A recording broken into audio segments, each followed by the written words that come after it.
fa wayo ade ohia no wayo ade ohia no wasanka nti nyame yadoma Monday na ye nyina ye hia no pa no nsia na ye share asie na mewo executive prostate center for ewa ha anope no mo ebedi enkomo edina famani so ba mo ho ayefe papa na se bibia abokode ye de nyame ase papa na ade chi bia yeti asem from mo ya de response na ba no ye ka say EPC no a ene de mu mpacho no ye de a yo say ye ka say EPC EPC stand for Executive Prostate Center. Okay. Na asye for the newest and the freshest health facility in town. Okay. It's EPC a prostate specialist hospital. It's all your bear manner will battle with any kind of prostate disorder. Be say benign prostatic hyperplasia. Do not friend of prostate enlargement. Yes, and I say a progressive do malignant stage. Cancer. Kokram hoasem na making. And I say prostate infection. Biti se prostatitis nini na no oba Executive Prostate Center ye betumi ahwe yi e wo honom pa nti eno na ye EPC eno ni EPC no Executive Prostate Center. Oh okay na ene Ghana Herb Therapeutics center no difference in here. Okay, so you must say freshest health facility. But you said you're fresh, sir.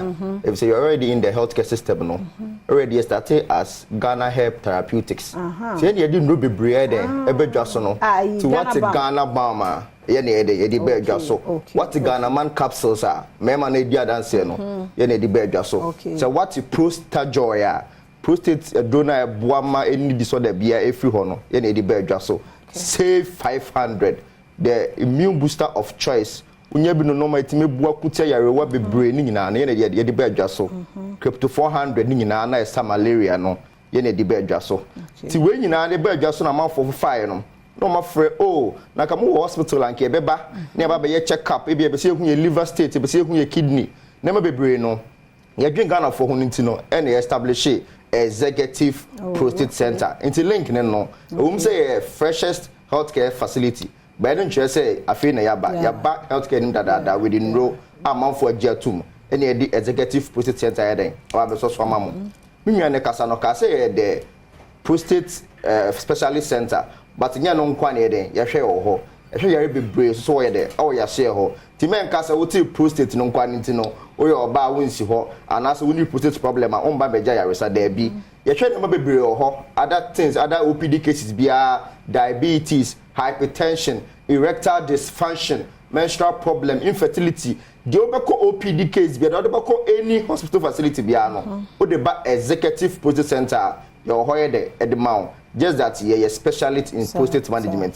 Then they all see work there na ya teneta no. But so EPC or ne afo facility no ne afo no difference be no room. Then mamo da sonko. Okay, the amount EPC e dance from other healthcare institutions and say EPC no ehonom ne the newest machines epuku dam bit say 3D ultrasound scanners eno no say ye twa scan ne mawa yare no say akwakɔhye hefa o say ehye chiro say hye nimu ebetumi eyi sa yare no adan ne disania ye betumi ahwɛ so de ama the treatment a wo hia na o yare a wo battle no ni na ne be fi wo de ama afi so ye wo ultra modern lab honom no in fact ye compare with standard labs ewa enkran ha sei no ye lab no aba be kan bi say oba Executive Prostate Center ni ye lab test at the mount lab test be to say full blood count, liver function test, kidney function test, and now say lipid profile, cholesterol one na making say yes lab be the na the mount ni ye chow say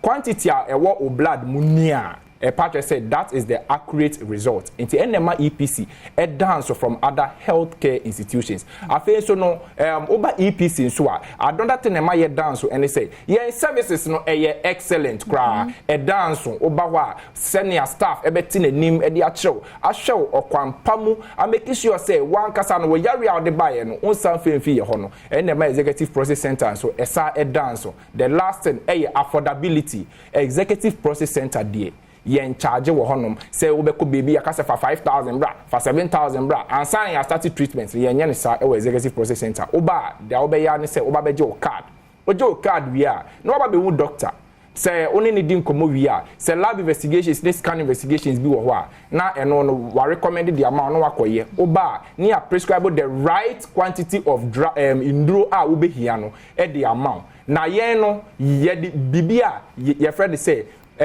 per kilogram body weight and calculated the dose na ye dey draw ne be ma no eti ye honom no oba na ye catch say gina scale so na ye check weight there is a reason why ye ka we num ni na if you say ni na ne boa doctors for our consulting room na ma calculated the right dose na o hia no say wo yare no by the time I will be executive process center ye EPC no na o yare no eso etwa e the amount wow enti ye another unique way so a mamo stand out. Okay, so they are very proud. Our executive process center, idea and sa, it's here. Boss say, you know a drone. No, because you know a drone now. Already know no market no.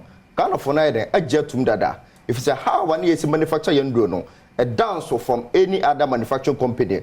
Unse young drone, young say be a quantity her buying near the Abania crash near the IM Miss concoction be there be. And making sure say active constituency be a plant material be a young drone. You inside the account. We are additives and as a nema any one who and you free home, then you the pure substitute and as a compound day. You say the account, you the yondro.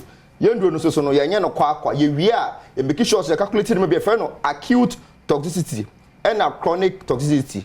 A say, who's a don't be fun for short time, even any malaria, typhoid or far 1 week no what no acute no far and go for problem behind the embro will live and as a kidney. Obu an yare no a chronic e be oboso dey do so over be 6 months eno tun just be a fa don for that long time e be how e make sure say ndo ni hina no e fa woni how long a obefa no o fa pe kom ni padua ni ma problem no kwaye den e ko ye fi ho ma e ko fa other problem be en de emro de be na me fa to hu say o ye obema na example obema ho de den akofom wonya do bi na wo fa adonu e bo ma obema ho de e kosoro pa but now adonu e how liver e how kidney one share ya liver problem any kidney problem no ebekum afiwiase na sebe ukọ asamando na so be ma na ho de aba ehọ no de wakoye den de ewo ho ti padura onunum no eboa oni padua no enkofa problem bi de emro executive process center in combination with Ghana Health Therapeutics you make sure you ndo ni nyina no e very safe and efficacious so sakana no bia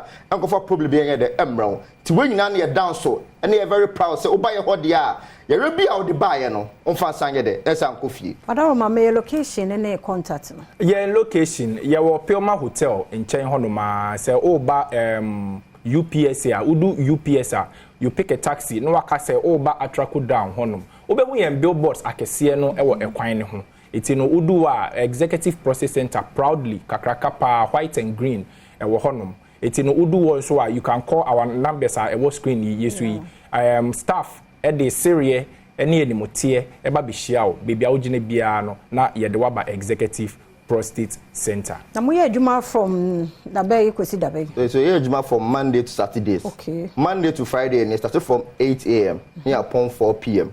and a Saturday no from 9 a.m. near upon 1 p.m. Okay. The number no 0244 727028 0244 727028 0537 266 300 0537 266 300 your Medina atrako down we do UPS junction taxi station bi wo chem say wo call EPC and as executive process center ye do beba oba pe bo se somebody si wo do pa kwa na de do na say wire na say o de friend ya e bet to on sata ta aba be de aba be fawo ye do akoye center ho if the executive na e kan wasem no enye scan na e je ho e treatment de my patients no any the executive the branding and you say be out executive and I say oh Medina is legal on it no there be executive treatment I dey my patient no anything I dey to your executive prostate center Adom ase pa ye famusi ya bompa ye said ase na ye bese hia biom